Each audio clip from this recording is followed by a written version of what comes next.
So now let's talk about, because I think this one's misunderstood by a lot of people. So like Some an employer, exclusions. yeah, the exclusion's like an employer liability exclusion.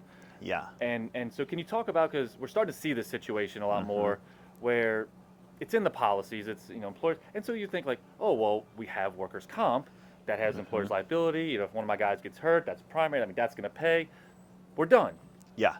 But that's not exactly real world if a subcontractor signs an agreement with the general to indemnify and hold harmless. So can you talk a little bit about sort of the like employer's liability exclusion and how that situation could work and then could go totally sideways in that relationship?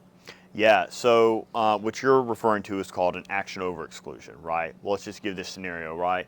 Um, you're a subcontractor, I'm a general contractor, you're a roofer, Hmm. right? Your roofer falls off the roof and he collects workers' comp insurance Hmm. from you, right? And then he sues me, though, right? Hmm. So he's kind of, wouldn't say he's double dipping because, that's that's everybody's right in this country is to sue when something's not done. Hmm. But he can't sue you directly because you're his employer, Right. right? And that's why there's a employer's liability exclusion in the GL policy, actually, Hmm. right? So there is one in there. What you're talking about is, we'll get to that in a second, because the GL policy, it pays third-party damages, Right. right? Your employees are considered part of your company. Your employees can't sue you. Your general liability policy doesn't provide coverage if your employees sue you. Right. But your employee can sue me, the general contractor, Hmm. and then I can ask for you to indemnify me, right? Which is Right. expected to do.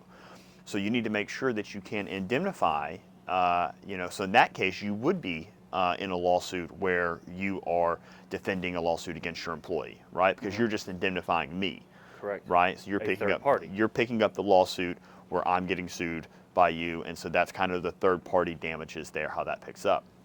An action over exclusion would say we're not covering that scenario, Right. right?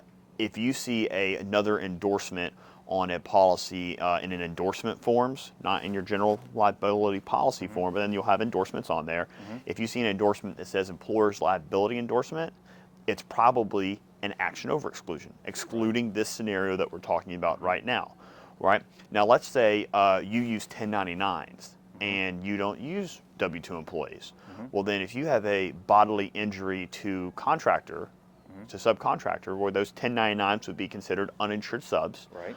and so you wouldn't have coverage. If you have a bodily injury to subcontractors exclusion on your policy, then there's no coverage in an action over scenario where you're 1099 suing me and I'm asking you to indemnify me, Right.